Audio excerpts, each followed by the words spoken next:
Sobre todo, un comentario previo es explicarles en el marco de qué estamos trabajando.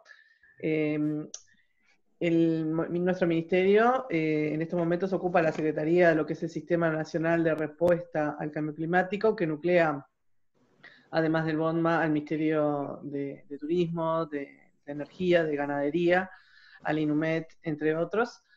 Y en ese contexto es que se están elaborando 3 planes de adaptación al cambio climático. El Plan Nacional de Adaptación de Energía, el Plan Nacional de Adaptación en Ciudades y el Plan Nacional de Adaptación en Costas. Estos 3 planes entonces han querido coordinar actividades para hacer más abarcativos al público en general en temas que son transversales.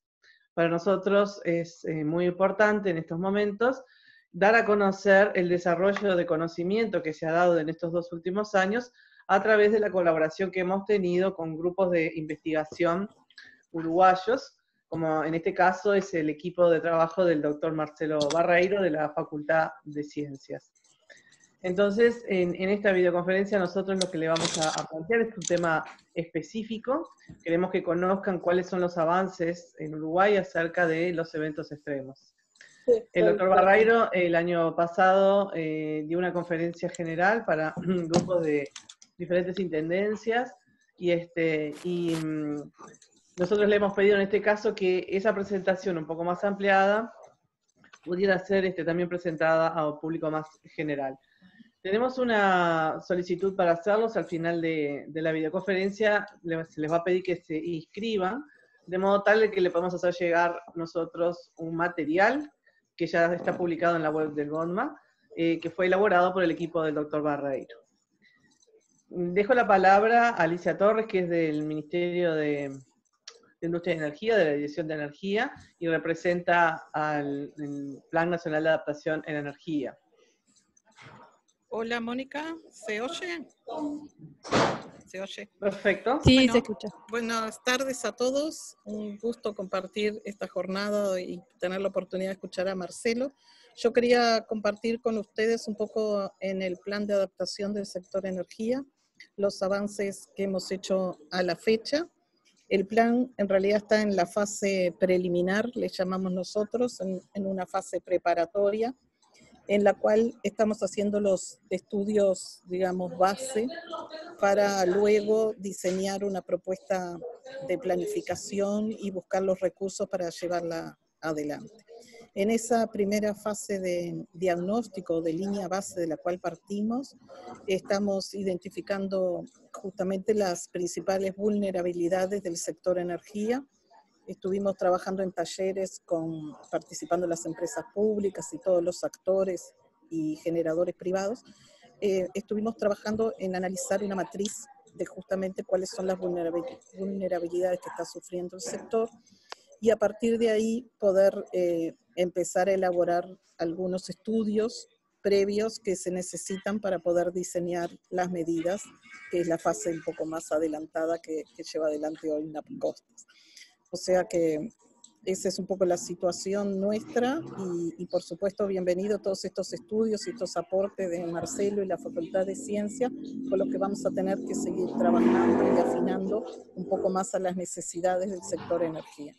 El sector de energía depende mucho, ¿no?, del tema de la generación de agua. Tenemos mucha infraestructura energética que sufre impactos importantes de vientos, de aumento del nivel del mar. Entonces, este tema para nosotros es muy estratégico para la planificación del sector.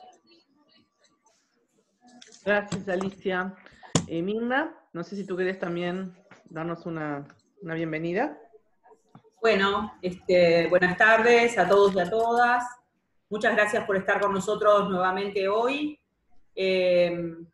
Para nosotros es una alegría poder estar de vuelta en contacto con todos ustedes, y bueno, y con Marcelo en esta nueva actividad, con los cuales, con el equipo de Facultad de Ciencias, ya estamos, de alguna manera, seguimos proyectando trabajar en conjunto para este año, y en este sentido, seguramente, más allá de la actividad de hoy, van a seguir recibiendo algunas invitaciones para nuevas actividades vinculadas a la vulnerabilidad y a los escenarios, a las proyecciones de cambio climático en las ciudades de Uruguay.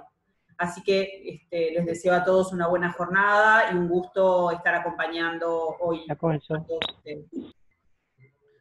Bueno, entonces ahora nosotros vamos a pasar a explicarles en breve la metodología que vamos a utilizar, pero les advierto que estaría bueno que a medida que tengan consultas, las vayan escribiendo en el chat, así nosotros vamos viendo cuáles son las dudas que van surgiendo, ¿sí?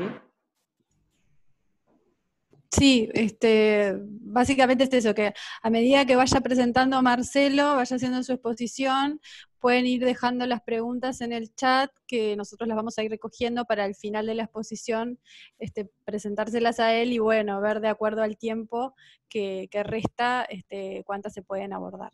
Les reitero, si pueden silenciar sus micrófonos para no interferir durante la presentación. Si no, vamos a ir nosotros silenciándolos, pero si ya pueden ir haciéndolo ustedes, se los agradecemos. Y gracias, que ya vimos que un montón están poniendo su nombre y su institución. Bueno, ahora sí, Mónica, si querés darle la palabra a Marcelo. Bueno, bienvenido Marcelo, muchas gracias por estar con nosotros. Es un colega de la Facultad de Ciencia con el cual hace 2 años que venimos trabajando, de los NAPS, sobre todo costas y ciudades. Estamos muy conformes con su trabajo, sobre todo por la decodificación que hace de la información. Es muy accesible, muy amena, y es muy interesante lo que les va a contar. Así que bienvenido, gracias de nuevo, y esperamos tu aporte. Bueno, muy bien. Bueno, muchas gracias. Buenas tardes a todos. Voy a ver si puedo compartir pantalla, así empezamos la charla. A ver, déjenme. A ver si funciona. ¿Se ve algo ahí? Sí. Bien, vamos a hacer que se vea toda la pantalla. Bien, entonces poder achicar de alguna forma. Ahí está. Bien, bueno, para mí es un gusto estar acá de vuelta dando una charla. Creo que siempre es bueno mostrar un poco qué es lo que estamos haciendo y qué es lo que se hace o qué es lo que hemos hecho en particular en el marco del convenio que mencionaba Mónica. Entonces, bueno, la idea, como dice el título, es hablarles hoy un poco sobre eventos extremos en la zona costera. ¿Sí? Como les comentaba Mónica, el trabajo que voy a presentar es un resumen, ¿sí?, del convenio que se realizó el año pasado con el BOTMA para estudiar algunas componentes de la variabilidad del clima sobre Uruguay, fundamentalmente sobre la costa, así como proyecciones a futuro. Como les comentaba, este va a ser un resumen de algunas cosas que se han hecho en ese trabajo, y otras partes tiene más resultados de otros estudios que se realizan en el Departamento de Ciencias de la Atmósfera de la Facultad de Ciencias, pero en particular los documentos completos de lo que les voy a hablar hoy, que se realizaron bajo el convenio, se encuentran en este sitio web, que creo que Mónica ya se los ha mandado, o bueno, están a disposición de todos. Lo primero que quiero mencionar es el equipo de trabajo. El equipo de trabajo fundamentalmente estuvo formado por Fernando Arismendi, que trabaja en INUMET, y la magíster Romina Trinchín, que también trabaja en INUMET y también en la Facultad de Ciencias. Ellos realizaron la mayor parte de todo este trabajo, y también colaboraron Rafael Santana y Gillian Montesino de Facultad de Ciencias. Digamos, quiero resaltar que realmente ha sido un gusto trabajar con todos ellos, y en particular con Fernando y Romina, y en particular el hecho que estén en INUMET hoy día realmente es un salto cualitativo enorme, porque eso quiere decir que al día de hoy el trabajo que nosotros realizamos lo puede realizar el Instituto Uruguayo de Meteorología, que creo que en el futuro sería ideal que sea el instituto que se encargue de hacer todo este tipo de estudios, apoyo a la universidad, sin lugar a dudas, pero quizás con el centrado más en el INUMET. Bueno, les quería comentar un poco cómo va a estar estructurada esta charla. Nosotros sabemos que la zona costera es una zona compleja, ¿sí? Hay un montón de procesos que ocurren en la zona costera. Yo obviamente les voy a hablar únicamente de la parte climática, ¿sí? Y en particular, desde el punto de vista climático, dos factores que son fundamentales para explicar la variabilidad de la zona costera son el viento y la lluvia, ¿sí? Porque causan erosión, inundaciones costeras, impactan la infraestructura, actividades recreativas, económicas, marítimas, ¿sí? A través de, por ejemplo, marejadas de tormenta, desborde de ríos, variaciones en el nivel del mar, etc. O sea que viento y lluvia son como las dos variables quizás más climáticas más importantes para la zona costera, es en las que me voy a centrar yo en esta charla. Y en particular voy a hablar un poco sobre lo ocurrido en las últimas décadas, y después un poco sobre proyecciones a futuro de algunas de estas variables. Sí, o sea, siempre pensando en que en un escenario de cambio climático, como tenemos al día de hoy, cambios en los vientos o en las lluvias pueden generar presiones adicionales en todo lo que es la franja costera. Entonces es realmente necesario entender cuáles son esos cambios potenciales en los vientos y en las lluvias, y también qué es lo que ha pasado, a ver si nos da un poco más de información sobre lo que va a pasar a futuro y no dependemos únicamente de las proyecciones realizadas por los modelos. Esta es una foto, no sé si la reconocen, pero es la foto de la Ruta 10, que así quedó destrozada luego de una buena tormenta en el este del país. Entonces, situémonos un poco para saber dónde estamos parados, dónde está Uruguay, simplemente para dejar claro dónde estamos. Los dos mapas de arriba son mapas de lluvias para verano, y acá de vuelta un poco de terminología. Cuando vean DEF es diciembre, enero, febrero, ¿tal? Para no tener que poner verano todos los días, pongo diciembre, enero, febrero, DEF, e invierno, junio, julio, agosto, o sea, JJA. ¿Sí? Y bueno, las otras estaciones del año van a ser MAM, marzo, abril, mayo, y septiembre, octubre, noviembre, que es SON. ¿Sí? Entonces, bueno, simplemente para setear, Uruguay, tanto en verano como en invierno, tiene lluvias todo el año, pero lo que sí está claro es que la distribución de lluvias en el país cambia entre invierno y verano. En verano formamos parte de lo que sería toda una zona lluviosa de América del Sur, y tiende a llover más en el norte del país que en el sur del país.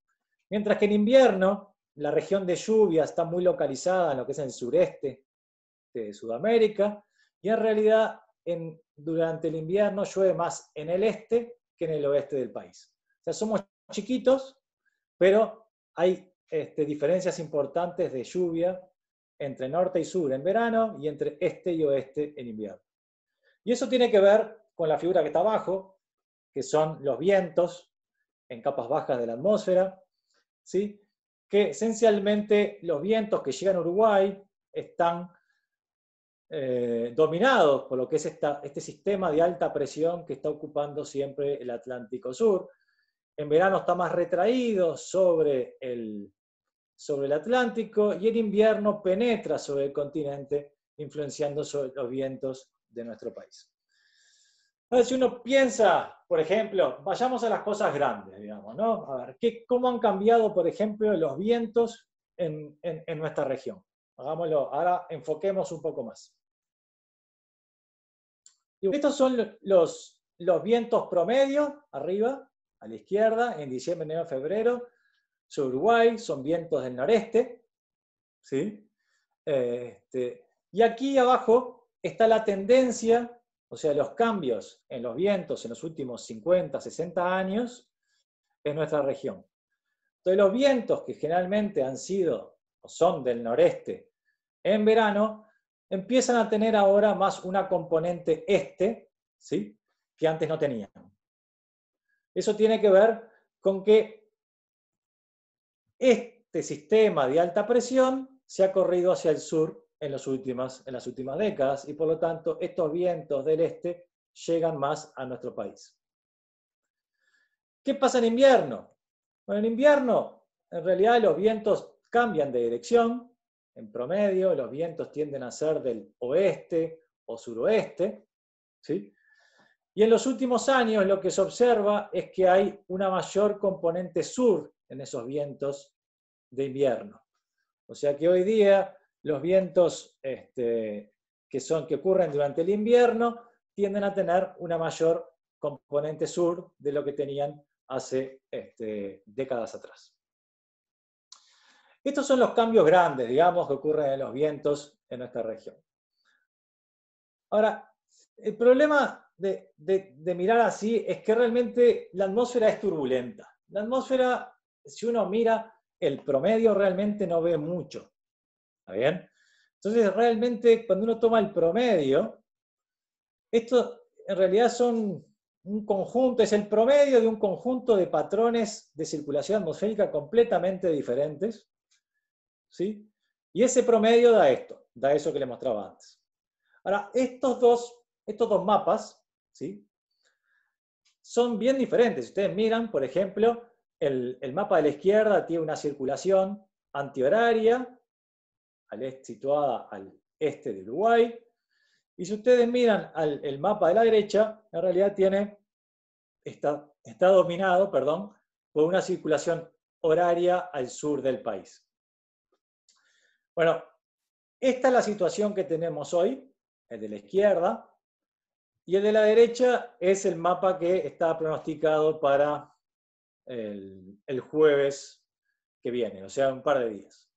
O sea que realmente son dos situaciones bien diferentes. Entonces, cuando uno toma el promedio, les da algo, pero es difícil interpretar qué es lo que está pasando en nuestra región. Entonces, una forma de entender un poco qué es lo que pasa en el clima de Uruguay, en realidad es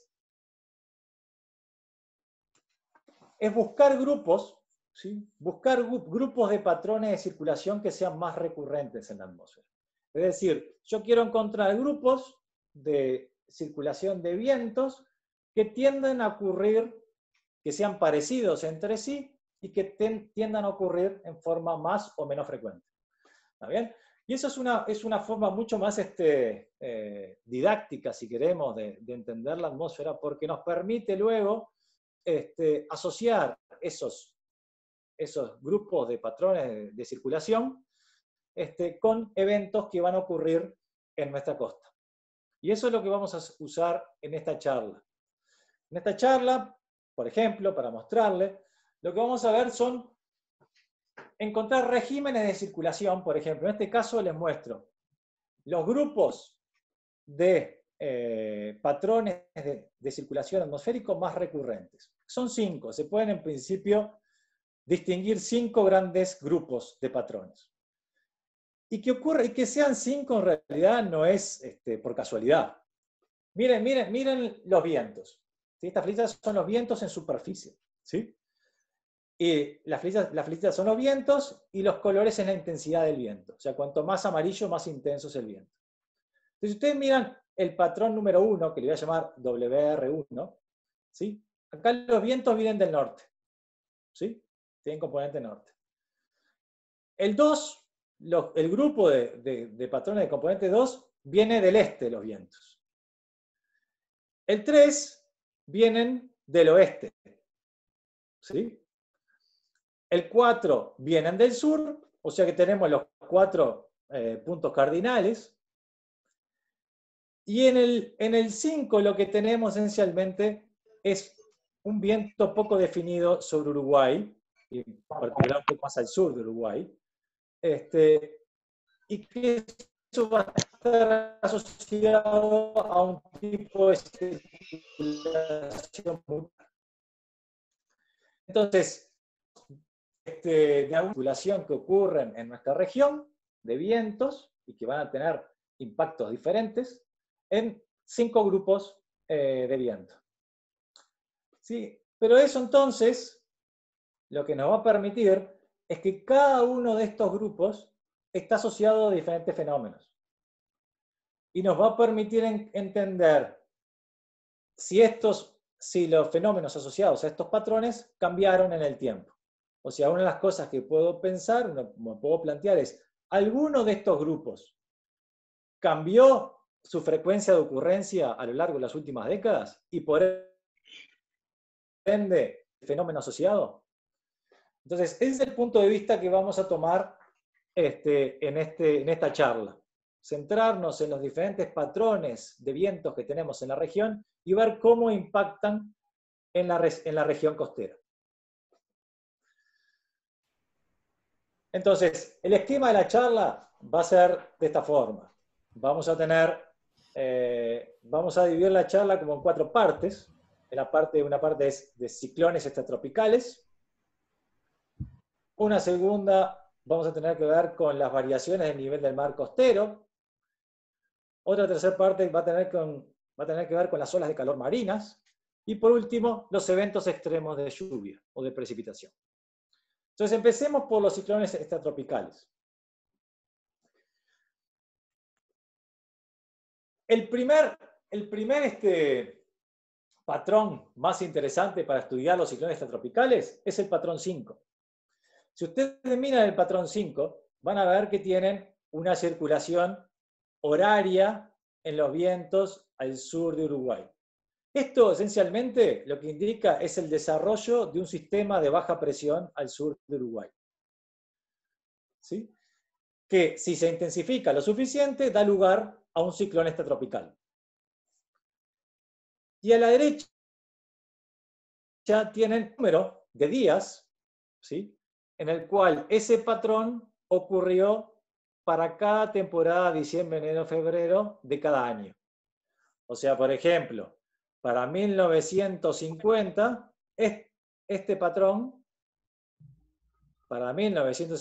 este patrón ocurrió cerca de 22 días durante diciembre, enero, febrero de ese año. ¿Sí? Y si ustedes miran la frecuencia de ocurrencia de este patrón en el tiempo, lo que observan es que hay una tendencia negativa. Es decir, hay una tendencia a que este patrón ocurra menos frecuente durante verano en nuestra región. Pero esta tendencia también se observa en junio, julio, agosto y marzo, abril, mayo. O sea que este tipo de patrón que tenemos, que es el desarrollo de un sistema de baja presión en nuestras costas, ¿sí? Tiene una tendencia negativa en las últimas décadas a ocurrir, o sea, ocurre cada vez menos en todos los trimestres del año, excepto en primavera. ¿Sí? Entonces, ¿qué son estos ciclones? Creo que todos sabemos lo que son estos ciclones porque últimamente se han puesto de moda, pero bueno, esto es un ciclón. Un ciclón es este centro de baja presión, ¿sí? Muy intenso, que se desarrolla en las costas de nuestro país. Y tiene asociado vientos muy intensos y lluvias. Lo que está en azul, en color, son lluvias, y los que están en las líneas son isóbaras. Cuanto más cerca están las isóbaras, mayores son los vientos. Entonces, estos ciclones extratropicales, ¿sí? Que se han desarrollado siempre, se desarrollaron en nuestro país, cerca de nuestro país, bueno, tienen las consecuencias de esta figura. O sea, tiran árboles, tiran antenas, gente, acá ven a la derecha, gente cruzando Plaza Independencia, por ejemplo. Perdón, ¿alguien está hablando?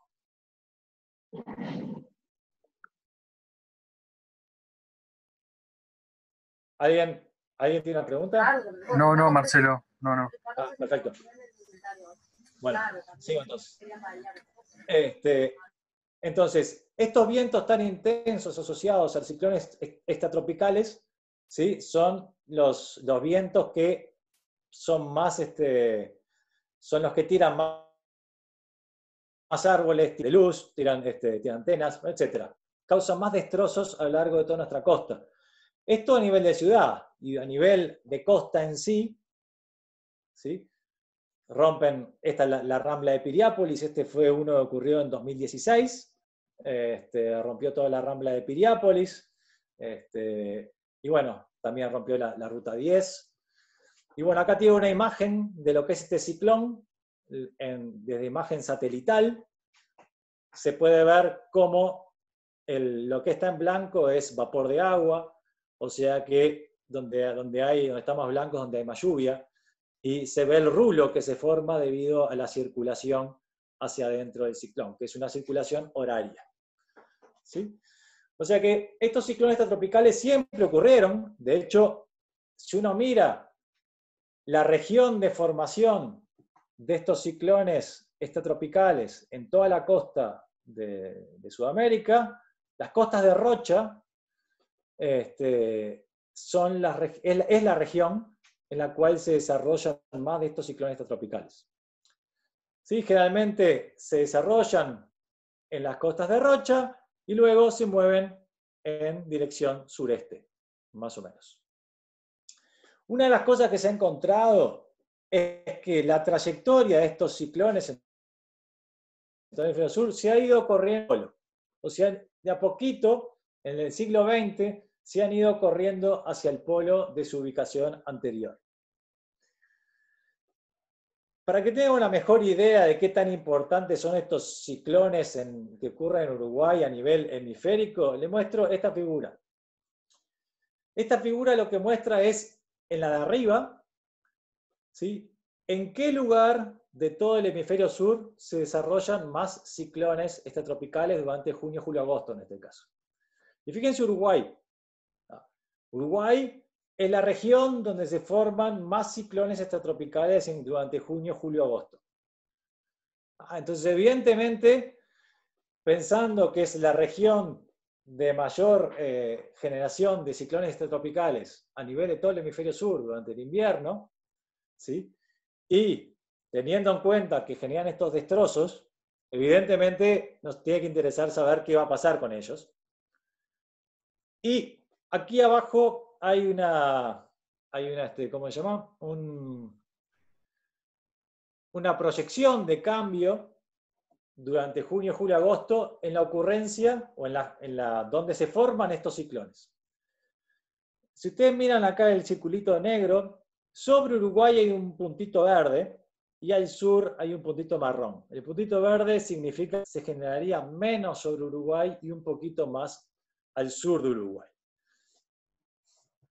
Estas proyecciones se hicieron con salidas de modelos que tienen cerca de 10 años. Si bien este paper se publicó hace 15 días, estas proyecciones se realizaron con modelos relativamente no diría que son viejos, pero no es la última generación de modelos. Por lo tanto, este tipo de estudios hay que repetirlo, digamos, y ver qué dan los nuevos modelos para nuestra región, dado que los ciclones son tan importantes para nosotros. Entonces, los ciclones son como que el patrón de circulación más importante en el sentido de destrucción local asociada a vientos fuertes. Pasemos ahora a variaciones en el nivel del mar. ¿Sí? Y bueno, variaciones en el nivel del mar costero ocurren continuamente y van a estar asociados pueden estar asociados a la marea astronómica, que ya ahí no hay mucho para hacer, pero la variación de la marea astronómica en nuestra región es pequeña, cerca de medio metro. Y las variaciones del nivel del mar en la costa, están asociados fundamentalmente a la marea meteorológica, o sea, debido a los vientos en nuestras costas. Y ahí pueden llegar a tener variaciones, o sea, un aumento del nivel del mar cercano a 3 metros en los casos más extremos. Entonces, la pregunta que uno puede hacerse es, bueno, ¿cuáles son los regímenes de viento asociados a los aumentos del nivel del mar en la costa uruguaya? Y bueno, estos son este tipo de patrón, que tenemos una circulación ciclónica al sur de Uruguay, tenemos vientos del suroeste en Uruguay, y el otro patrón que también genera apilamiento de agua contra la costa es este grupo de patrones que tienen componente sur-sureste, fundamentalmente.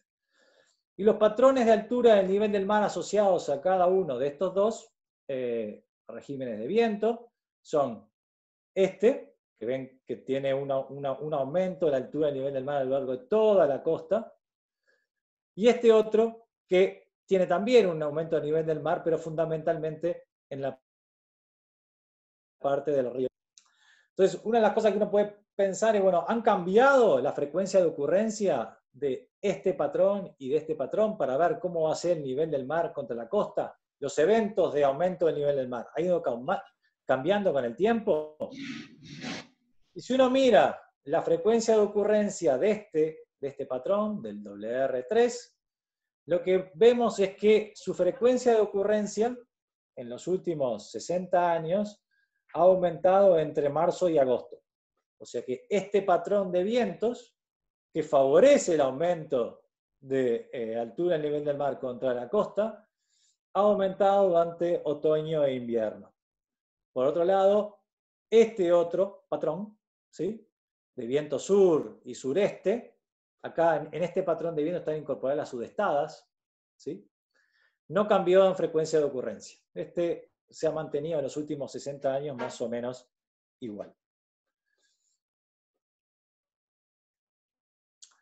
¿Cuál es el patrón que disminuye la altura del nivel del mar contra la costa? Y bueno, ese es el otro patrón. Es este patrón. Vientos de componente este-noreste, asociados a una alta presión al sureste del país. Estos generan una disminución de altura del nivel del mar contra la costa. ¿Sí? Toda la costa. Y lo que sabemos es que su frecuencia de ocurrencia aumentó durante verano e invierno. O sea que las bajantes, debido a las variables meteorológicas, es probable que hayan bajado también, o sea, aumentado también durante verano e invierno. Pero estos vientos también generan otro fenómeno más que es costero, que es un fenómeno bien costero asociado a estos vientos, y es los afloramientos costeros. Estos vientos que son casi paralelos a la costa, ¿sí?, generan afloramientos de aguas frías, fundamentalmente entre Montevideo y Maldonado, ¿sí?, y que ocurren fundamentalmente en diciembre, enero y febrero, durante el verano. Estos afloramientos, esencialmente, lo que hace estos vientos, al soplar casi paralelo a la costa, lo que hacen es separar las aguas superficiales de la costa, las mueven hacia el sur, y eso hace que el agua fría de subsuperficie suba, ¿sí? Y bueno, el agua que está en subsuperficie siempre está más fría, y por lo tanto toda la costa tiene una anomalía de temperatura costera, digamos, bien costera. Esa anomalía de temperatura siempre puede llegar a ser hasta de 5 grados en los casos más extremos, ¿sí? O sea, estamos hablando de cambios de temperatura importantes, y esas aguas frías que vienen desde subsuperficie traen nutrientes y también suspenden los sedimentos, o sea, altera el transporte de sedimentos porque los resuspende. Muy bien. Otro fenómeno que es interesante que también ocurre en la zona costera son las olas de calor marinas. ¿Y qué son estas olas de calor marinas? Bueno, son olas de calor que ocurren en el agua.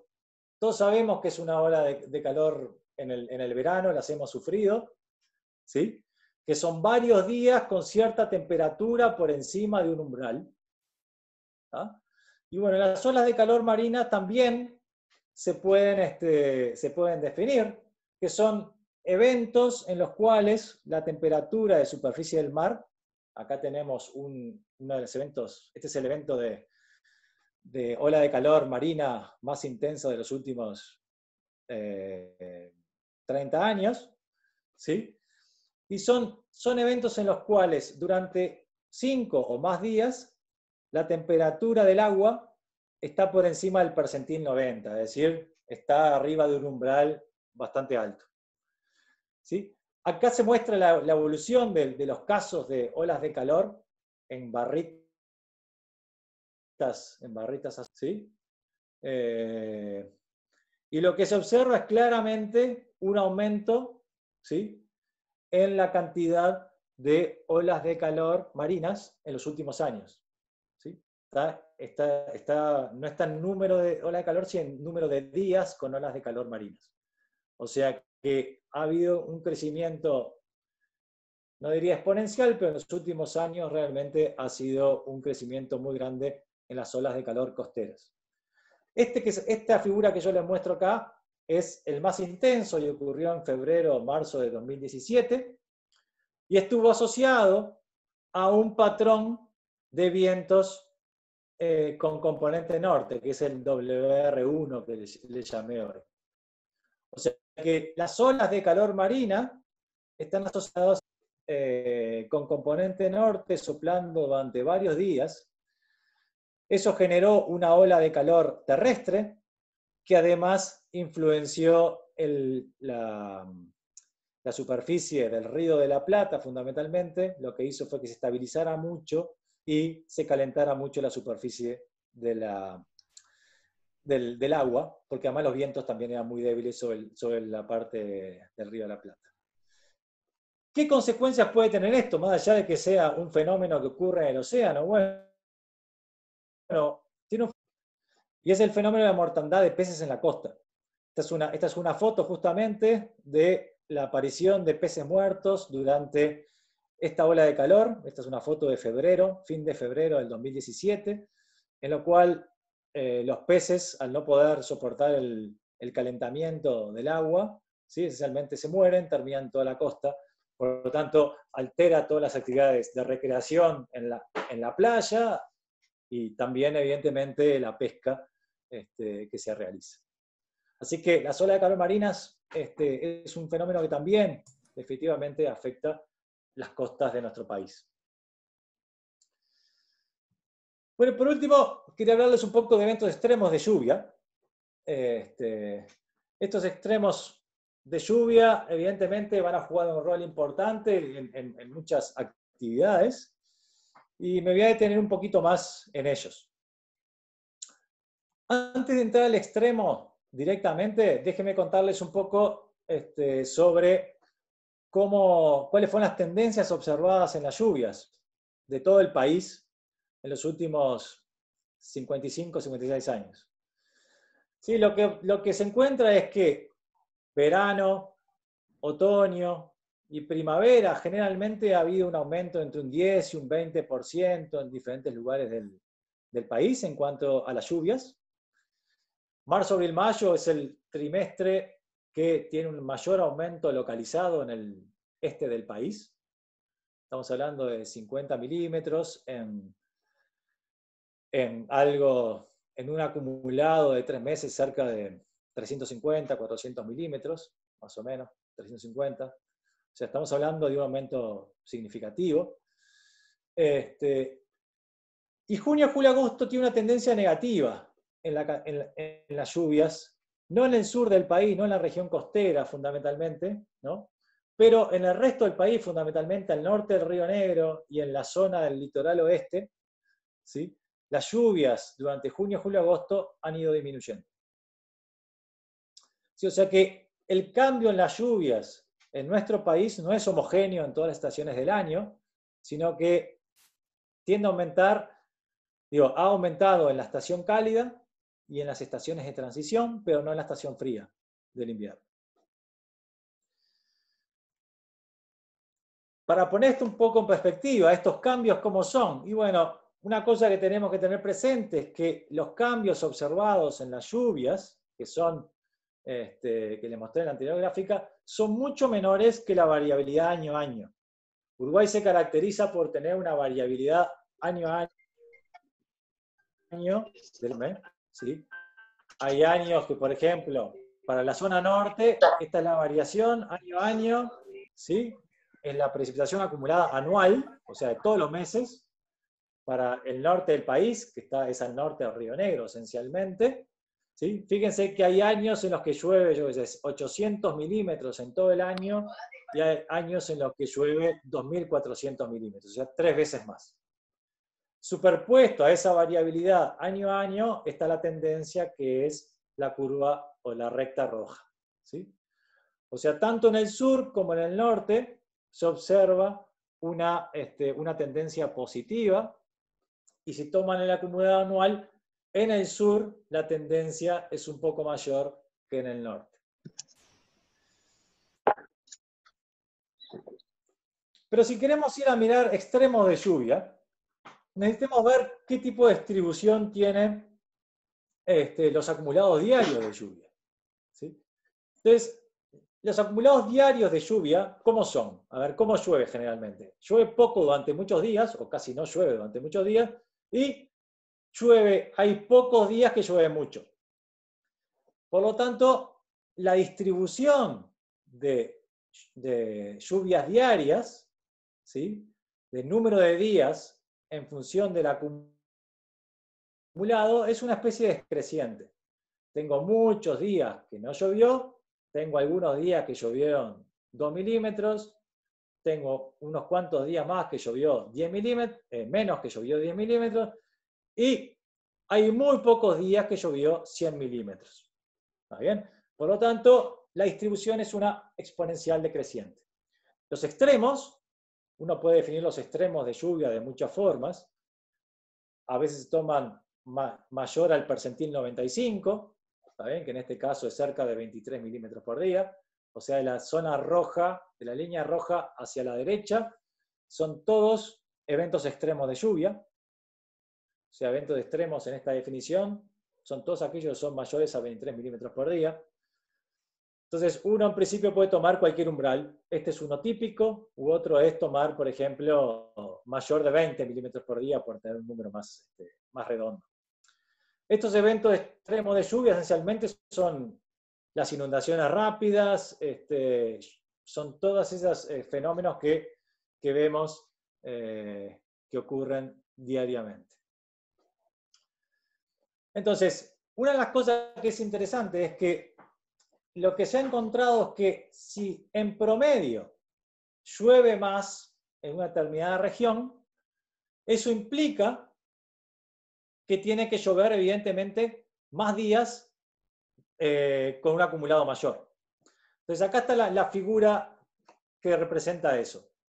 Si esta es la distribución idealizada, la línea gris finita, es la distribución idealizada de esta que está acá, ¿sí? Ese es el clima original. Si aumenta en promedio las lluvias, que es lo que está pasando en la mayor parte del país a nivel anual, en Uruguay, entonces en ese clima nuevo, que va a ser un clima cálido, porque la temperatura aumentada en nuestro país también, lo que obtenemos es que disminuye el número de días con lluvia ligera o pequeños acumulados diarios, disminuye, o sea que la línea negra es menor que la línea gris, pero aumentan el número de días, ¿sí? Con acumulados diarios mayores a un cierto número, ¿no? O sea, un aumento en el promedio de lluvias implica un aumento en el número de días con lluvias intensas. Y otra cosa que se encontró, que no voy a hablar de esto, pero está bueno que lo sepan, es que regiones donde aumenta el número de eventos extremos de lluvia, tienen mayor número de días consecutivos secos. Es decir, que la lluvia empieza a lo largo de la temporada en forma más irregular todavía. O sea, tiende a llover menos día a día, y hay cada tanto un evento extremo de lluvia que es el que va a generar el acumulado de todo el trimestre. Para que tengan una idea, hicimos ese análisis, y bueno, lo que vemos que, por ejemplo, a nivel anual, todo el país tiene un aumento en el número de eventos diarios con lluvias intensas, ¿sí? El norte, más que el sur. Acá lluvias intensas las definimos como lluvias mayores a 10 milímetros, ¿está bien? Que puede ser no tan intensa, pero la definimos así en este caso. Y si la dividimos a nivel de estación del año, lo que vemos que en verano no cambia mucho, hay algún cambio, hay un pequeño aumento en el número de extremos. En invierno claramente hay una disminución en el número de eventos extremos de lluvia, mientras que en primavera y otoño es donde se dan los aumentos mayores en el número de eventos extremos. En particular, marzo, abril, mayo, el otoño, es un trimestre que se va a repetir, en el cual,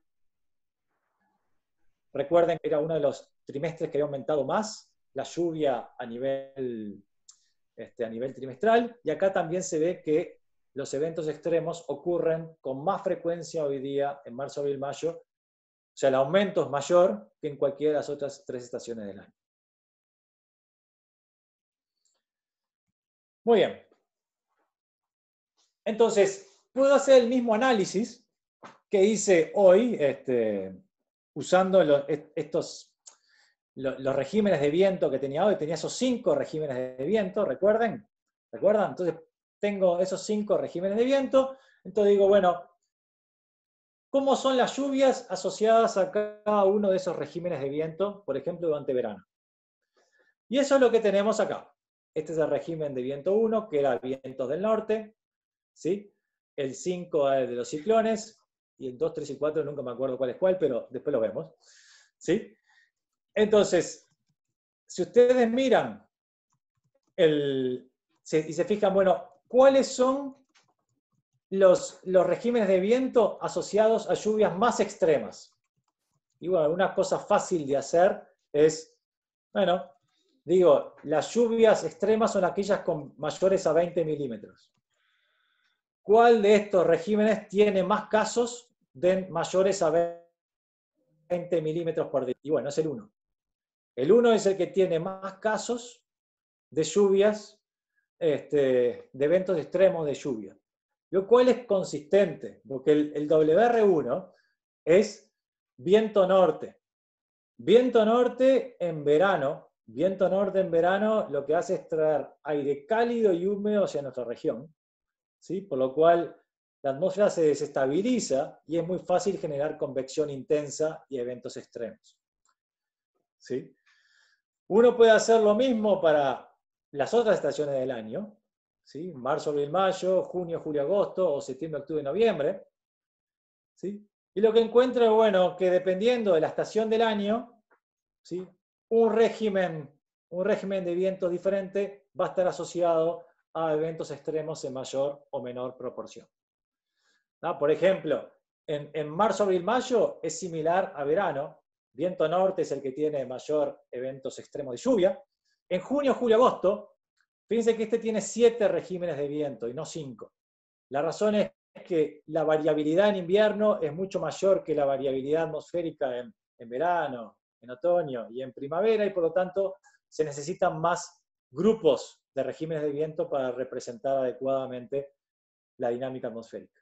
Pero lo que me interesaba mostrar acá es que tanto viento norte como los ciclones durante invierno, ¿sí? están asociados a lluvias extremas, pero no ni en primavera ni en otoño, ¿sí? Entonces, diferentes estaciones del año, diferentes regímenes de viento van a estar asociados a eventos extremos de precipitación diferentes. El que está siempre es el WR1, que es el viento norte. Eso siempre necesitamos viento norte porque necesitamos humedad que viene del norte, de las regiones de la Amazonia, ¿sí? Necesitamos humedad que viene de los trópicos para que se use como combustible para nuestras lluvias intensas. Entonces, veamos el diciembre, enero, febrero como ejemplo, que teníamos al grupo de eventos que era el WR1, como asociados a los eventos extremos de lluvia. Y para eso me gustaría referir a este trabajo que hizo Matilde Ungerovich en su trabajo de doctorado, que permite dividir el país durante primavera y verano en 4 zonas, y una de ellas es la zona sur. Claramente la zona costera se diferencia de la zona norte, de la zona este y de la zona oeste del país. ¿Sí? Es posible definir 4 zonas, y una de ellas es fundamentalmente la zona sur, ¿sí? Que nos ocupa ahora, que es toda la costa del Uruguay. Entonces, una de las cosas que es bueno también tener en mente es que ¿cuánto del acumulado trimestral de lluvias es debido a eventos extremos? Esa es la pregunta. Yo le he dado esa pregunta. Bueno, la contestación es la figura que está al lado. ¿Sí? Entonces, desde 1980 hasta 2013, en este caso, se grafica el porcentaje del acumulado de lluvias asociado a eventos extremos. Entonces, fíjense que en algunos años, 85 por ejemplo, no existió un acumulado, en el acumulado de lluvia no existieron eventos extremos. Acá es 0 el porcentaje del acumulado trimestral asociado a eventos extremos. Mientras que en el 1993, el 60% del acumulado trimestral de lluvias es debido a eventos extremos. O sea, hay una variabilidad enorme, ¿sí? Del rol que juegan los eventos extremos en el acumulado trimestral de lluvias. Si uno hace aquí trata de ajustar una recta aquí, puede ser que haya una pequeña tendencia, pero no es significativa en este caso. Lo que está claro es que hay una gran variabilidad interanual en la ocurrencia de los eventos extremos de lluvia. Y otra de las cosas que decía este trabajo era que los eventos extremos de lluvia en verano, en el sur del país, van a estar siempre asociados con vientos de componente norte. Y hay 2 formas en las cuales ocurren estas cosas.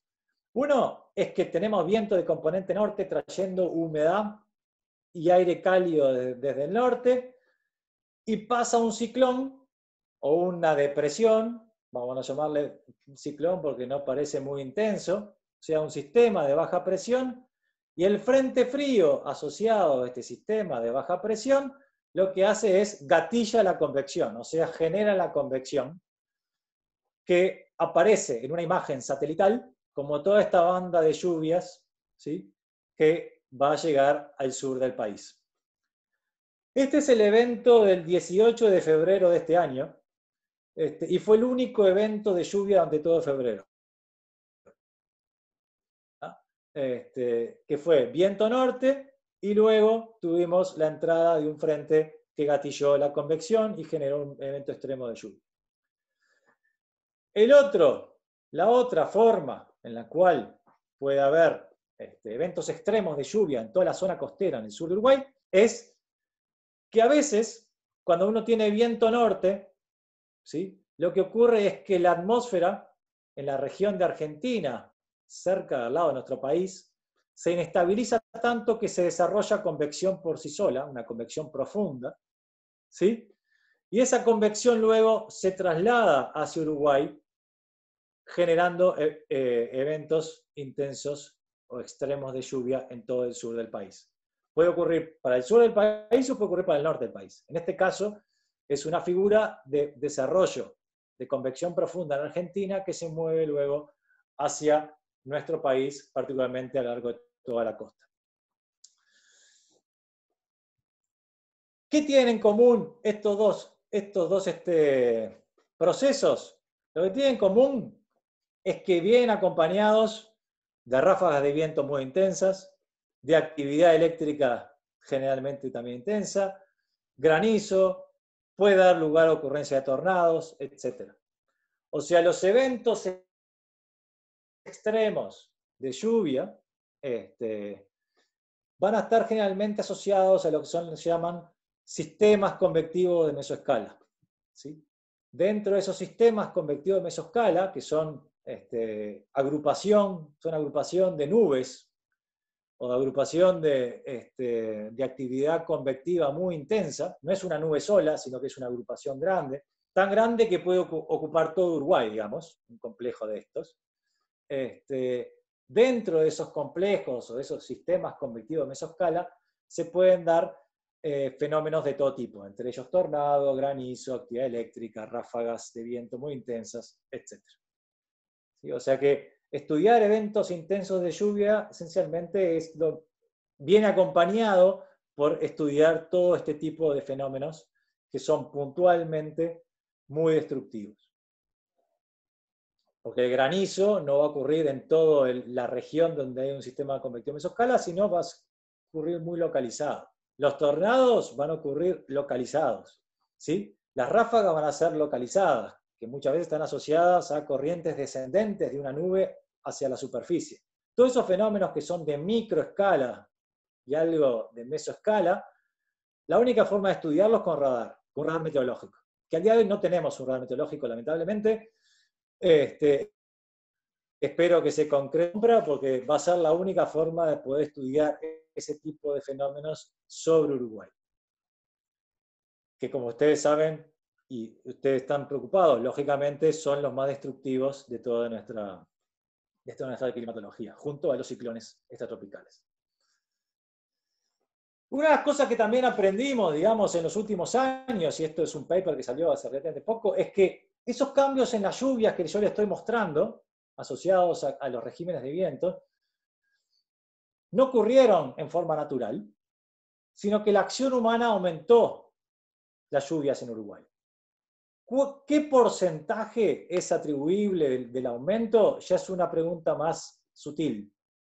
Pero lo que no hay duda, o por lo menos los modelos climáticos demuestran, es que al menos una parte del aumento de las lluvias en el sudeste de Sudamérica, que incluye Uruguay, es debida a la acción humana.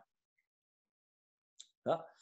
Por lo tanto, no es solo variabilidad natural, por lo tanto, por ejemplo, los cambios en algún régimen de vientos que haya ocurrido, capaz que no es solo variabilidad natural, capaz que lo estamos nosotros cambiando. ¿Sí? Entonces, es importante entender cuáles son las proyecciones a futuro de esta lluvia, porque evidentemente si la hemos cambiado ya, y la emisión de gases de efecto va a seguir, bueno, quiero saber cómo va a seguir cambiando estas lluvias. Por eso, la última parte de la charla tiene que ver con hablarles un poco de escenarios a futuro, centrado en las lluvias, fundamentalmente porque cuando hablamos de lluvia estamos integrando un montón de fenómenos, como les decía, estamos integrando viento a escala sinóptica y después procesos de pequeña escala asociados a, por ejemplo, tipo tornados, ráfagas, etc. Entonces, los escenarios a futuros que les voy a mostrar son resultado de usar los modelos de última generación, que en algunos casos todavía se siguen corriendo, y que van a ser usados para el próximo informe del IPCC, que va a salir en 2021 y va a salir. Ahora con el coronavirus las fechas parecen estar corriendo, es un poco más hacia 2022. Pero bueno, estos son los modelos que se van a usar para el próximo informe del IPCC, que es el AR6. Entonces, una de las cosas que introduce el nuevo informe del IPCC son un nuevo tipo de escenarios. Ustedes deben estar más familiarizados con escenarios que se llaman RCP. Bueno, entonces para el IPCC, para el informe del IPCC que viene, se llaman Shared Socioeconomic Pathways, que son SSP. Y estos escenarios, como dice el slide, describen evoluciones alternativas de la sociedad, ¿sí?, en ausencia de nuevas políticas sobre cambio climático más allá de las actuales, más allá de las que ya se tienen. Entonces, hay 5 escenarios, de SSP1 al SSP5. Entonces, SSP1 y SSP5 son los dos extremos. Pero ambos son optimistas, son escenarios optimistas, con respecto al desarrollo humano, porque se supone que va a haber importantes inversiones en educación y salud, crecimiento económico e instituciones fuertes. Pero la diferencia entre SSP1 y SSP5 es que en el 1 se asume una transición hacia un desarrollo sostenible y en el 5 se asume una economía fuertemente basada en combustibles fósiles. ¿Está bien? O sea que los dos son optimistas porque la sociedad se va a desarrollar, pero se va a desarrollar suponiendo caminos completamente diferentes. SSP3 y SSP4 son más pesimistas porque suponen inversión en educación y salud, hay mucho crecimiento de la población y hay mucha desigualdad. ¿Sí? Son sociedades muy vulnerables al cambio climático. Entonces, la diferencia entre el 3 y el 4 es que el 3 asume que los países priorizan la seguridad regional, o sea, hay más como un aislacionismo, y el SSP4 asume que dominan las desigualdades en los países. Y el 2 es el caso intermedio, digamos. Es un caso intermedio entre todos estos escenarios. Ahora, esto les dice sobre cómo va a moverse la sociedad, pero no les dice nada sobre la parte climática, digamos. Entonces, para ver qué impacto, digamos, va a tener el camino de la sociedad sobre el clima, es que se combinan estos escenarios con decir, bueno, yo quiero, ¿está bien? Yo quiero que para fin del siglo XXI el desbalance energético generado por el hombre en el tope de la atmósfera sea de, por ejemplo, 4.5 watts por metro cuadrado. Pongamos en tu perspectiva. Al día de hoy, en el siglo XX, lo que ha hecho el humano a través de la emisión de gases de efecto invernadero, emisión de aerosoles y todas las actividades humanas, es generar un desbalance energético terrestre, que está acá, de 2.3 watts por metro cuadrado. Ese desbalance, en definitiva, es que tenemos más energía en el sistema climático y como tenemos más energía dentro del sistema climático, la Tierra se calienta, la temperatura de la Tierra se calienta. ¿Está bien? Si yo aumento ese desbalance energético en el tope de la atmósfera a futuro, voy a seguir calentando el planeta. Entonces, yo lo que estoy diciendo es, bueno, camino por el SSP1 o camino por el SSP5. Bueno, en el 2100 yo puedo tener, dependiendo de cuáles son mis planes, bueno, llegar a 2,6 de watts por metro cuadrado, es decir, casi igual lo que tenemos hoy. ¿Sí? Siempre siguiendo el camino de la sustentabilidad. O puedo decir, bueno, quiero tener 2,6, pero en el camino de un desarrollo basado en combustibles fósiles. Bueno, evidentemente va a ser muy difícil tener un imbalance de 2,6 basado en un desarrollo socioeconómico basado en combustibles fósiles. Pero supongamos que lo tengamos, lo que necesitamos son medidas de mitigación. O sea, si emitimos el carbono en la atmósfera, vamos a tener que atraparlo de vuelta y guardarlo en algún lado. ¿Está bien? Entonces, lo que nos permite combinar el forzante en el tope de la atmósfera que yo tenga, que yo quiera tener al 2100, con el camino de diferentes alternativas socioeconómicas, es que yo puedo determinar las medidas de mitigación requeridas para llegar a ese nivel de forzante, dependiendo del camino que yo elija. Y también me va a permitir también determinar cuáles son las medidas de adaptación que necesito, porque si yo sigo por el camino de sustentabilidad, necesito unas medidas de adaptación. Si voy por el camino del desarrollo usando muchos combustibles fósiles, necesitaré otras medidas de adaptación. ¿Sí? Y también puedo ver los impactos que va a tener esa medida de adaptación en la sociedad que yo tenga en ese momento, que haya elegido. Entonces, hay muchas posibilidades, con todos los cuadritos que están acá, de combinar forzante radiativo con el desarrollo humano. Los modelos climáticos generalmente están corriendo los experimentos para SSP1 2,6, SSP2 4,5, SSP3 7,0 y SSP5 8,5. Esos son como el núcleo de las corridas que están haciendo con los modelos climáticos al día de hoy. Y esos más o menos coinciden con los anteriores escenarios del IPCC. El SSP 585 coincide con el RCP 8.5, el SSP 245 coincide más o menos con el RSP 4.5, y bueno, y así sucesivamente. Lo mismo con este. El 370 no coincide con ninguno. ¿Está bien? Entonces, nosotros en este trabajo usamos tres corridas, SSP 245, SSP 7.0 y SSP 585. Acá les voy a mostrar las salidas de dos, del 245 y del 585, porque son los dos más extremos, para abreviar un poco. Bueno, acá están la evolución del forzante radiativo que estoy generando en el tope de la atmósfera, el imbalance radiativo que estoy generando en el tope de la atmósfera que va a calentar más o menos el planeta. ¿No? Vamos a no detenernos en eso. Entonces, ¿cuáles modelos usamos? Bueno, hay muchos modelos.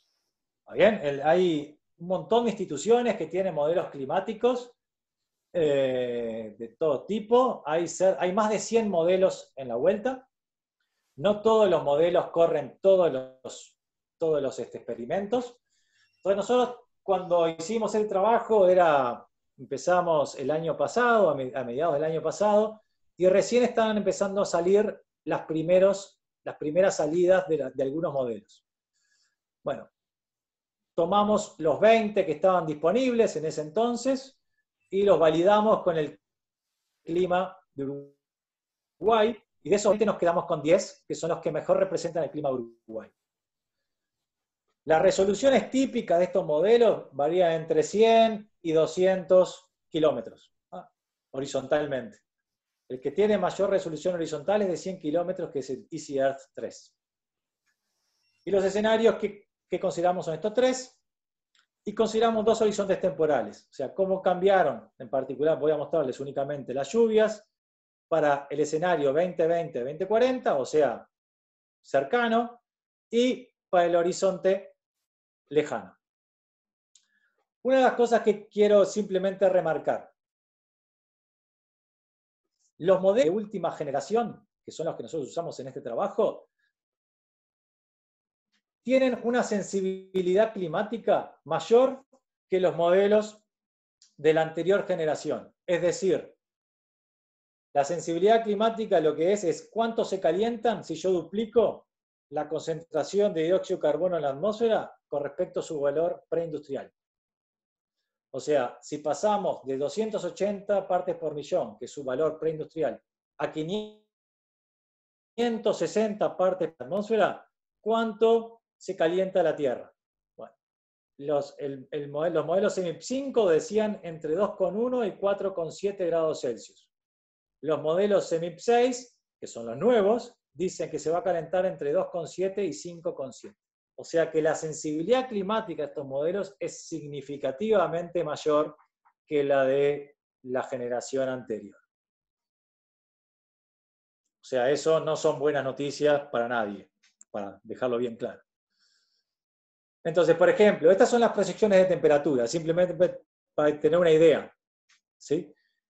La temperatura en Uruguay aumenta en todo el territorio. Este es el observado. Y a partir de 2016, 2015, 2016, son las proyecciones. Está la verde, que es SSP245, que es la que supongo un menor imbalance energético en el tope de la atmósfera. O sea, acá es 4.5, 7.0, 8.5 es el imbalance en la atmósfera. O sea, cuanto mayor uso de combustible fósil, ¿sí?, y mayor imbalance en el tope de la atmósfera, más es el calentamiento de Uruguay. Eso es esperable. Y para que tengan una idea, si al día de hoy marcaba cerca de 18,5, no, 18,2, en el escenario mayor dice 22, o sea, más de 3 grados de calentamiento para el fin del siglo XXI en el peor escenario. En el escenario un poco más razonable, o más esperable, esperemos, estamos hablando de un poco más de 1 grado, entre 1 y 2 grados. Pero ¿cómo son los cambios en las lluvias? Bueno, estos son los cambios en las lluvias. Este es el escenario de poco, digamos, poca alteración del sistema climático, pongamos, ¿sí?, para el horizonte cercano. ¿Sí? O sea, este es el escenario relativamente bueno para el horizonte cercano. Lo que yo quiero destacar acá es marzo, abril, mayo. Marzo, mayo, ya para el horizonte cercano, en todo el país hay un aumento de lluvias. Horizonte cercano y emisión de gases de efecto invernadero, digamos, los menores posibles. ¿Sí? Marzo, abril y mayo es el trimestre en el cual las lluvias digamos, las proyecciones muestran un aumento de lluvia bien robusto. No es así para verano, ni para junio, julio, agosto, ni para invierno, ni para primavera. En primavera e invierno hay como una señal al suroeste del país de precipitaciones que tienden a ser por debajo de lo normal, pero la señal es muy débil. Entonces, sigamos para el horizonte cercano también, o sea, 2020, 2040, pero ahora un escenario mayor de emisiones de gases de efecto invernadero. Entonces, marzo, abril, mayo sigue siendo el caso más claro. Una de las cosas que quiero hacer notar, donde hay puntitos negros, indica que al menos 7 de los 10 modelos coinciden en el signo del cambio en la lluvia. ¿Está bien? O sea que esto, donde hay puntitos negros, es donde el resultado es más robusto. ¿Está? Donde no hay puntitos negros, el resultado no es robusto. ¿Está? Entonces, en marzo, abril, mayo el resultado es robusto en casi todo el país, al igual que en este caso. En diciembre, enero, febrero parecería haber en este escenario una tendencia a disminuir al noreste, pero es relativamente débil. En junio, julio, agosto hay una tendencia a un aumento de lluvias al este del país.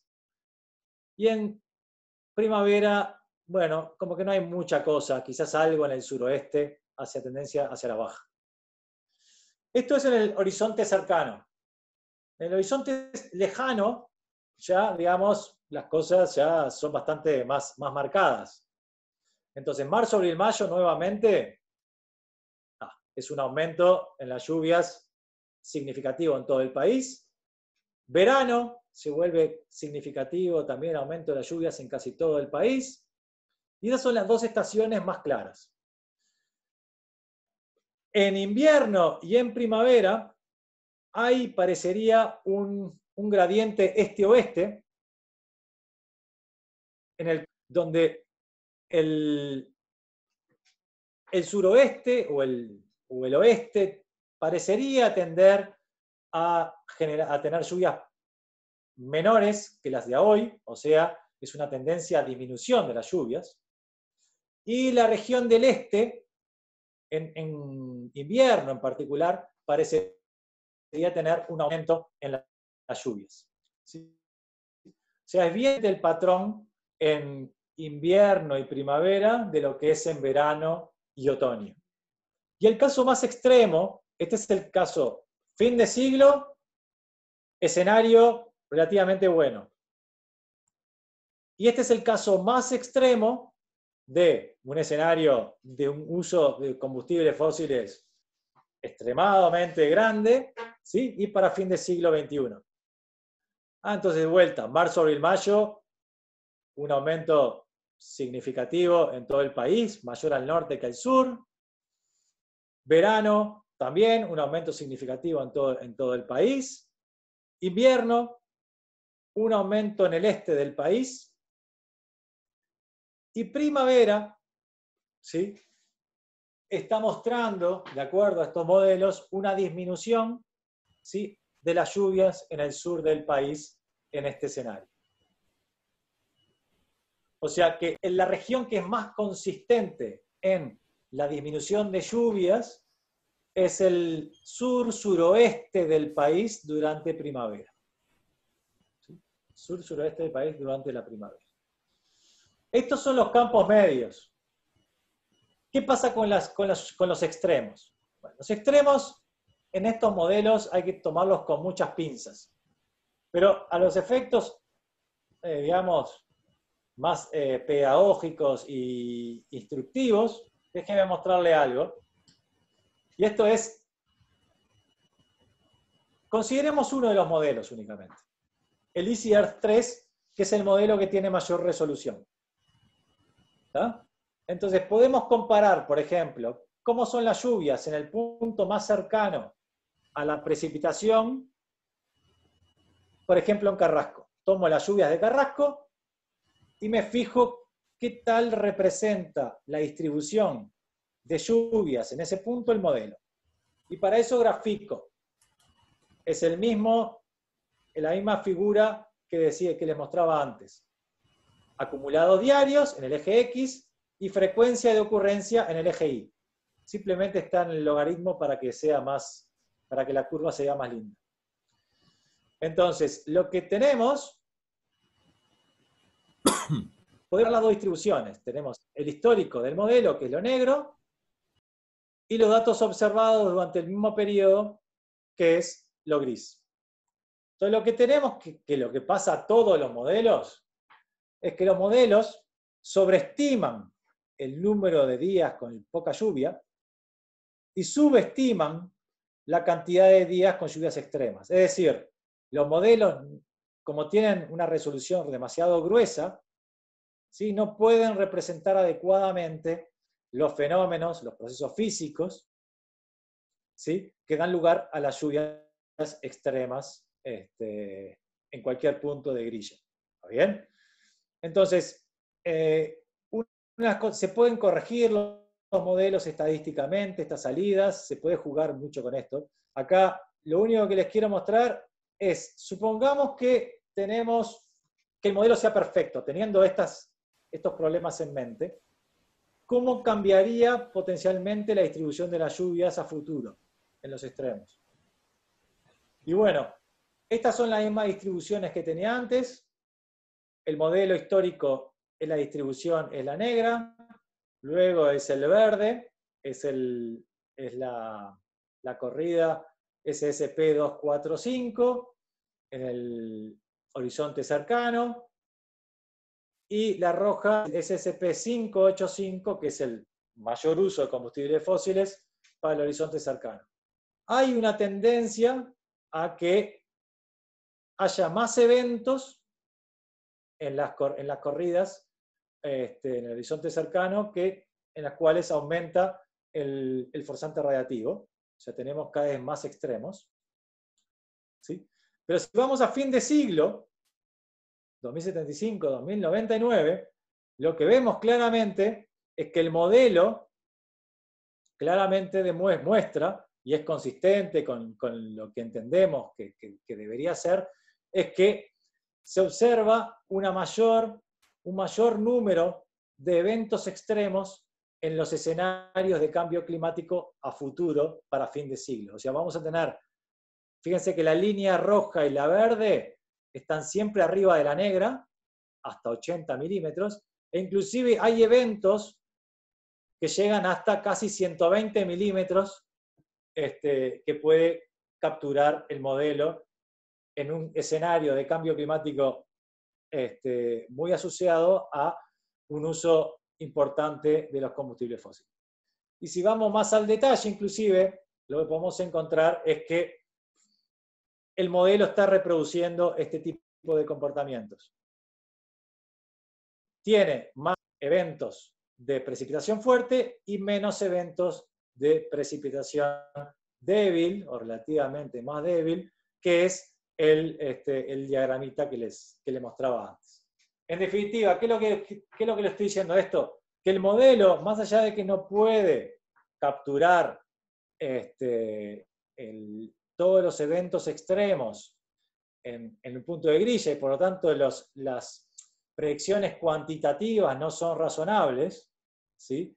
Lo que sí parece ser razonable es la tendencia en el aumento, la tendencia cualitativa en el aumento de eventos extremos para fin de siglo debido al uso de combustibles fósiles.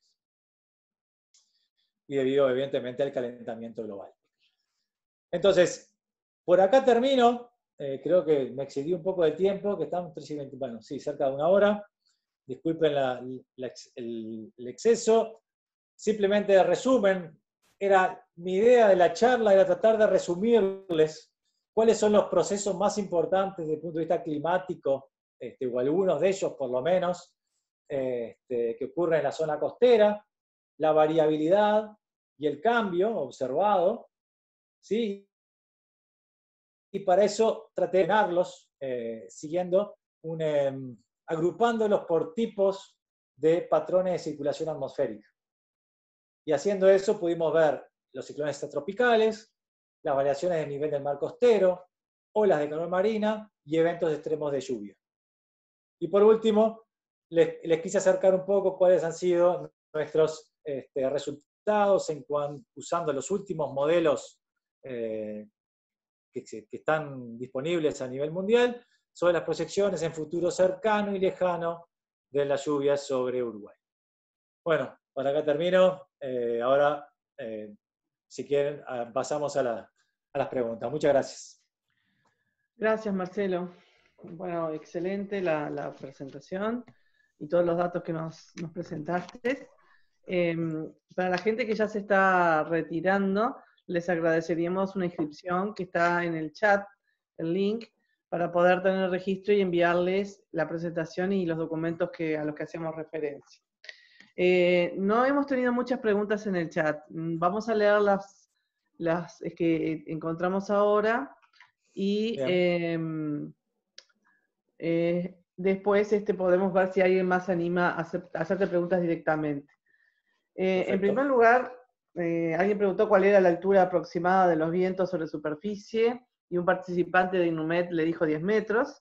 Y después otra consulta fue, en Montevideo tenemos edificios de 30 a 35 metros de altura sobre la costa, por ejemplo en Pocitos.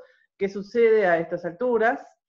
Y los fenómenos de microescala son los más destructivos para las infraestructuras, sobre todo la eléctrica. Esos son los comentarios que hemos ido recabando. No sé, Lucía, si pudiste ver algún otro. Yo solo veo estos. Sí, sobre el nivel del mar, decía, ¿se podría inferir de este estudio que hay una relación entre eventos extremos de lluvia y niveles del mar? Bueno. Esas son las preguntas en general. No sé si Bien. Después tenemos a alguien más que quiera agregar alguna otra pregunta, le vamos a pedir que lo haga directamente. Gracias. Bien. En cuanto a los vientos, sí, es verdad, la altura típica de mediciones son los 10 metros, los vientos de superficie.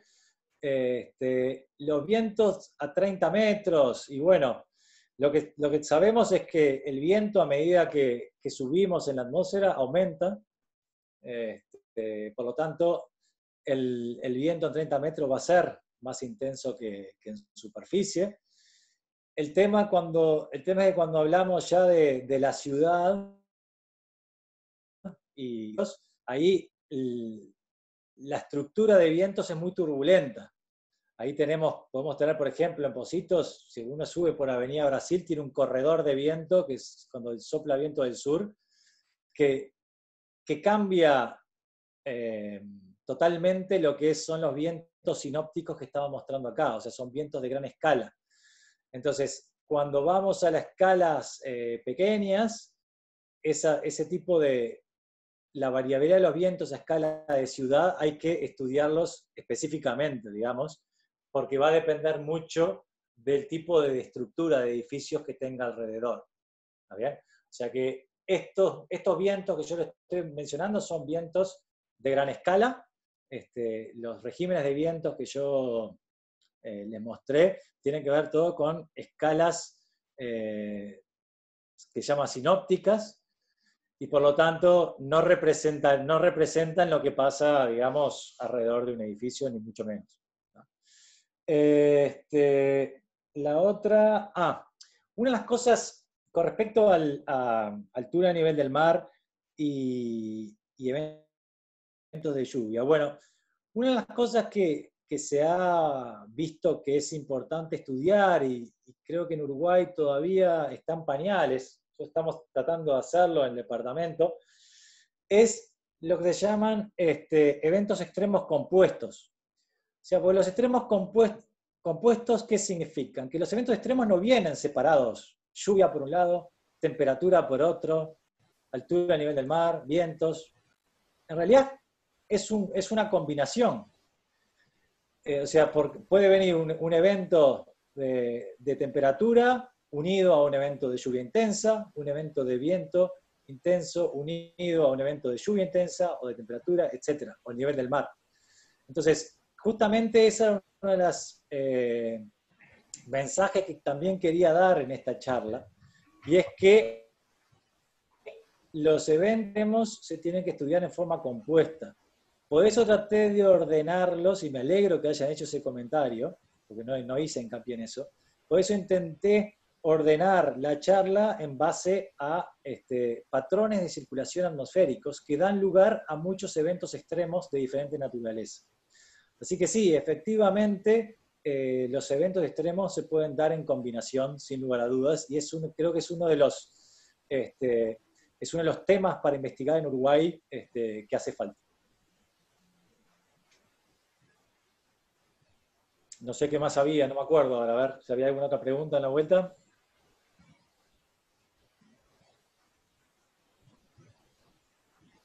No, creo que no hay más preguntas. A ver si... Acá sí, ahora agregaron algunas. Dice, ¿han analizado actualizar las curvas IDF para el diseño de infraestructura? ¿Sería útil? Sí, nosotros no. Nosotros no hemos hecho ese tipo de estudio. Y después, ¿se podría decir que los escenarios estiman el efecto de bola de nieve? De forma que si los mínimos y máximos de temperatura varían, ¿aumentarían las emisiones de gases de efecto invernadero? Bueno, no tengo muy claro a qué se refiere. Capaz que se puede explicar un poco a qué es lo que... Sí, a ver. Pensando. Mario, ¿te animás a hacer la pregunta? ¿Tenés micrófono?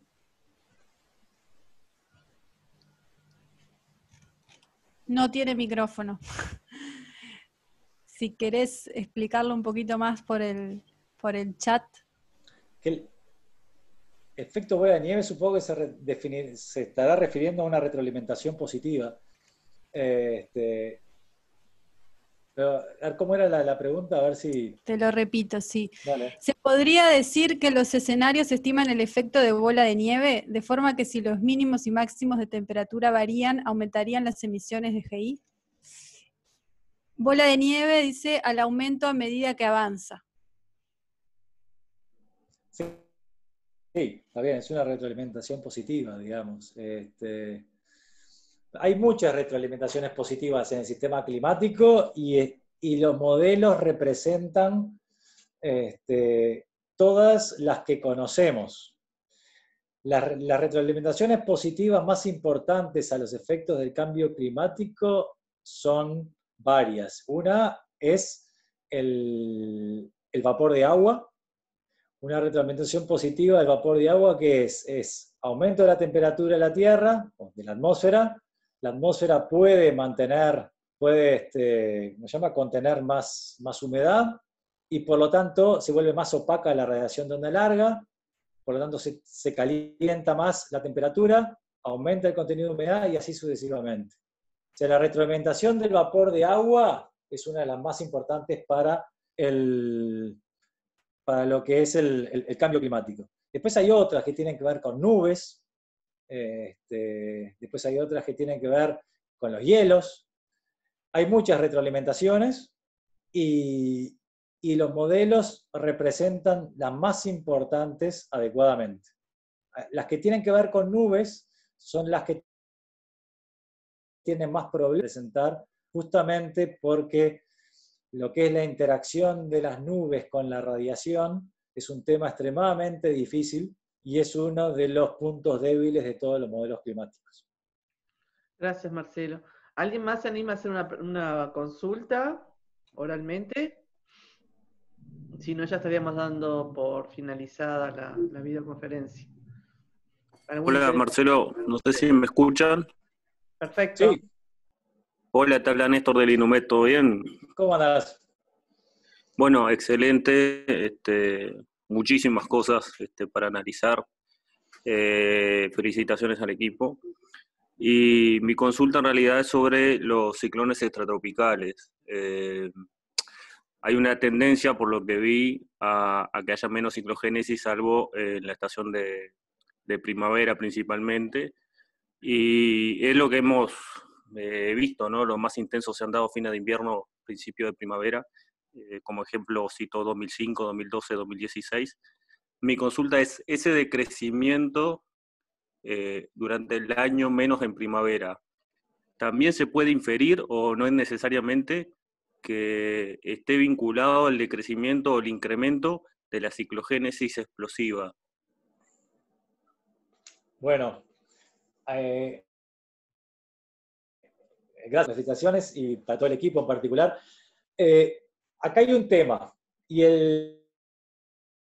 acá yo no dije entre diferentes tipos de ciclones.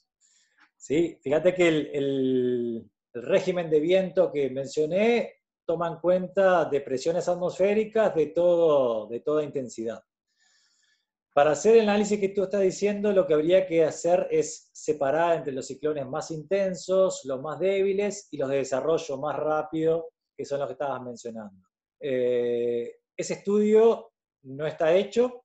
Lo que te puedo decir sí es que hay un estudio que hicimos también en el departamento para los ciclones más intensos que ocurren en nuestra región. Para eso, los ciclones más intensos de nuestra región no vimos ningún cambio explícito. Sí hay un aumento para los ciclones más intensos sobre el Atlántico Sur, pero no en nuestra región. O sea, en el Atlántico Sur hay una tendencia a que hayan más ciclones intensos, pero en nuestra región no. En nuestra región hay una variabilidad interanual, pero no vimos ninguna tendencia en la ocurrencia de estos ciclones. Pero sí, ese es un estudio que habría que hacer justamente para entender un poco más, no solo en promedio, como les mostré yo acá, sino separar los ciclones más intensos de los más débiles y desarrollar más rápido. Es un buen estudio para hacer.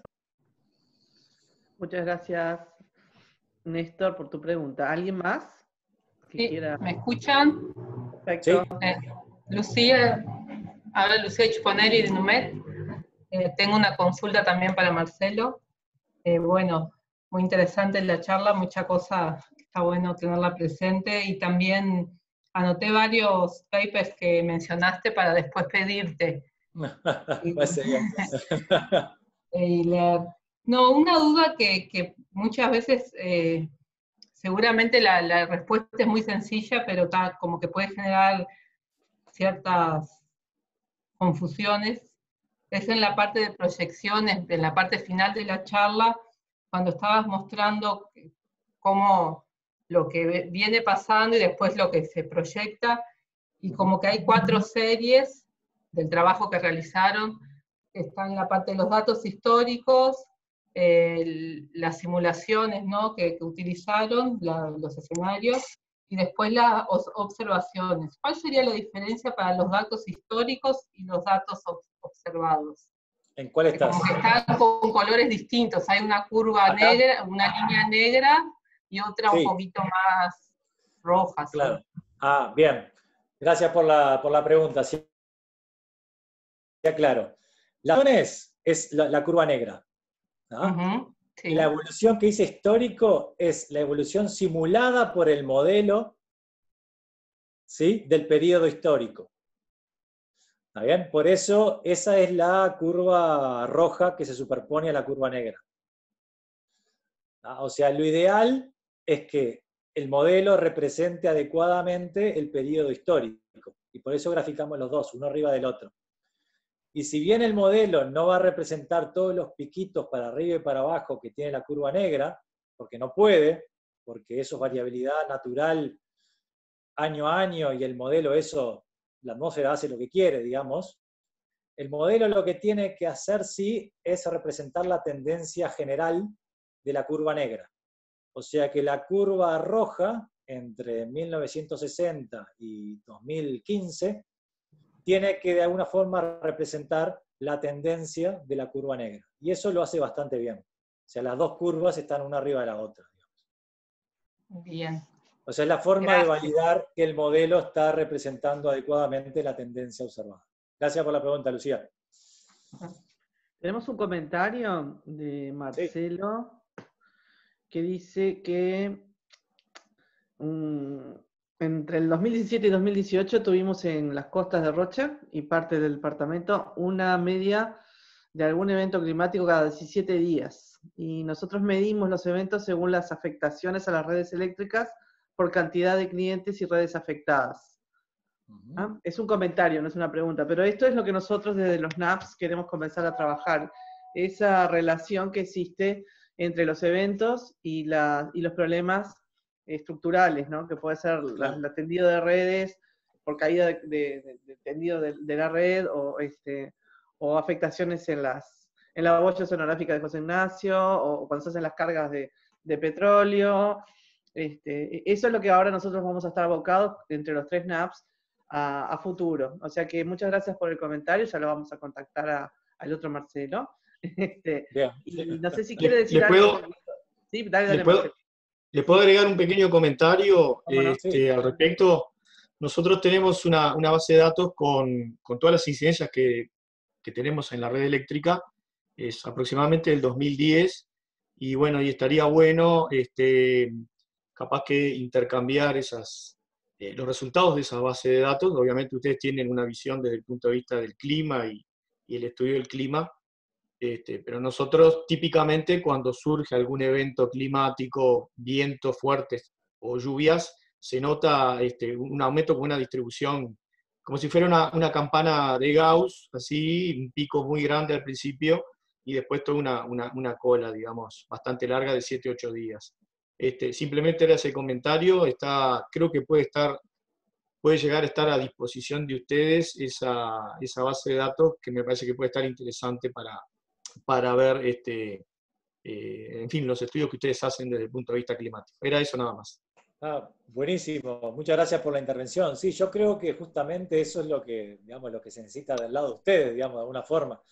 Creo que la combinación de nuestro lado más climático y del impacto que ustedes han observado es la combinación ideal para poder seguir estudiando estos fenómenos. Sí, o sea que buenísimo. Marcelo, ¿de dónde sos? Disculpa, ¿de qué institución sos? Yo soy de UTE, soy el jefe de la región de Rocha y La Valleja. ¿Ah? O sea que sufrimos todas las consecuencias del cambio climático. Muy bien.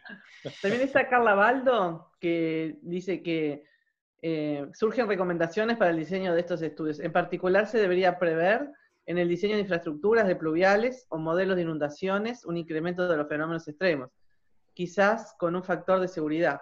También este es otro tema que es muy importante para nosotros, sobre todo en las ciudades, está abocado a esta nueva, o sea, lluvias y desagües, ¿no? Y capaz que, justamente mirando un poco la pregunta esa que hacía Carla, comentar que, bueno, en eso venimos de alguna manera trabajando conjuntamente con DINAGUA en la actualización de los manuales para el diseño de infraestructuras, en particular los drenajes urbanos, drenajes pluviales urbanos. Y bueno, y también dentro del convenio con Facultad de Arquitectura hay una componente vinculada a drenajes urbanos sostenibles. Bueno, así que esperemos que en alguna próxima actividad dediquemos un tiempo a esta temática que es parte de alguna manera de nuestras preocupaciones, ¿no? Justamente lo que genera en las ciudades estos fenómenos extremos de los que estaba hablando Marcelo.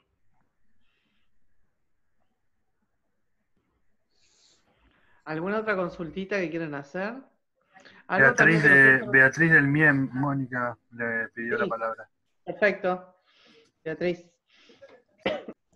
Hola, muy sencillo, simplemente lo escribí en el chat por las dudas de que no pudiera hablarlo, pero para un comentario para responder también a Marcelo Casangian, y sobre que estamos nosotros trabajando, como lo planteó Alicia en la introducción, en un plan de adaptación en el sector energético, y nos gustaría poder contar también con sus aportes, ¿no? Sí, claro. Perfecto. Sí, Tratemos de que los 3 NAPs se fortalezcan, sobre todo por las medidas de adaptación que nosotros estamos tratando de identificar y después llegar a implementar, que sean efectivas en el territorio, ¿no? Eso es lo más importante de los planes, creo. Entonces, bueno, yo creo que ha sido muy, muy fructífera la charla, la reunión y esta experiencia. Los vamos a seguir invitando para otro tipo de este tipo de conferencias, que es transferencia de conocimiento, que sea útil para los gestores y tomadores de decisión, o todos aquellos que estén interesados en el tema. Agradecerle la constancia en la hora y media que estuvimos conectados. Y bueno, y volvemos a solicitar si se pueden inscribir para tener un registro de ustedes y llegar a enviarles todos estos materiales que se los hemos venido prometiendo durante la presentación. Mirna y Beatriz, ¿quieren decir algunas palabras de cierre? No, solamente saludar y nada, muchas gracias. Muchas gracias, Marcelo. Bueno, por mi parte, un placer, como siempre. Así que estas charlas a mí me gusta darlas. Digo, para mí el objetivo fundamental es tratar de transmitir lo que hacemos y, bueno, tratar de ser un poco didáctico para ver si vamos de a poquito logrando un lenguaje común que nos permita seguir avanzando en estos temas todos. A mí me interesaría también del otro lado escucharlos, porque realmente yo quiero aprender qué son las necesidades que ustedes tienen y así podemos combinarnos en el trabajo. Entonces te vamos a seguir invitando en nuestros talleres de identificación de medidas que van a empezar ahora dentro de poco con las intendencias y con otros actores dentro de los 3 NAPs, así que bueno, tú verás si quieres participar o no. Un placer. Eso. A todos. Muchas gracias. Gracias. Muchas gracias a todos. Y gracias, Marcelo. Buenas tardes. Que pasen muy bien. Chao, chao. Gracias. Chao. Chao. Buenas tardes a todos. Gracias. Chao, gracias.